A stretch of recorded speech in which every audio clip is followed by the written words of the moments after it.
Pag in-spell mo ang success, ilang S po yun? Hindi, yung totoo. Yung success, ilan? Tatlo. Tama? Pero sa AGG, ilan? 6. O, ginawa ko siyang 6. Tama? S, 1, 2, 3, 4, 5, 6. Bakit 6? Ito yung dapat mong matutunan sa AGG. Yung 6S na yan. Ano yun? You have to share and sell our products. Tama? May produkto tayo, kikita ka dyan through retailing. Number 2, you need to sponsor people. Kailangan dagdag ng tao sa business mo. Tama? Kahit anong kumpanya, they also sponsor people by employing them. Tama? Sa atin, iba naman ang tawag. By adding people as your distributors. Tama po ba? Ito yon. You sponsor people. You do service sa mga taong nakuha mo. Yung alam mo, ibabagsak mo sa kanila. Tutulungan mo sila. Correct? Ano pa? Dapat tama ang structure mo. Tama? Itong nakakalimutan ng iba. Ano yung sabihin ng structure? Ito po yung 1 account, 3 accounts, 7, 15, o 31. Tama?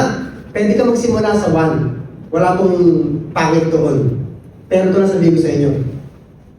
Hindi malalampasan ng 1 account ang kita ng 3 accounts. Tama? Kasi 3 ang kumikita doon. Ang 3 accounts, hindi po niya malalampasan ng income ng 7 accounts.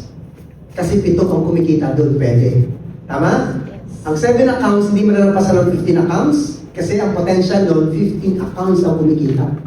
Hindi malalampasan ng 15 accounts ang 31. Kasi imagine mo, gaano karami yun.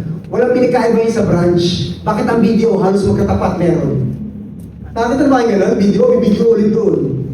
May isang kanto lang meron. Bakit? Tama? Kasi, pwede hindi kaya siguro na i-cater ng isang branch yung sa community na yun. Or minsan, di ba, may binibili sila ibang bank. May ganun yun.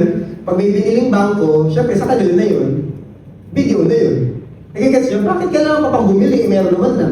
Why? Kasi pag mas marami, mas malaki ang potential. Tama po ba? Yun yung structure. Strategy. Ano naman strategy? Pwede kang online, pwedeng offline. Depende sa grupo nyo. Or depende ikaw kung ano mas prefer mo. Eto, pang-anim, dapat matutunan mo yung skills sa negosyo natin.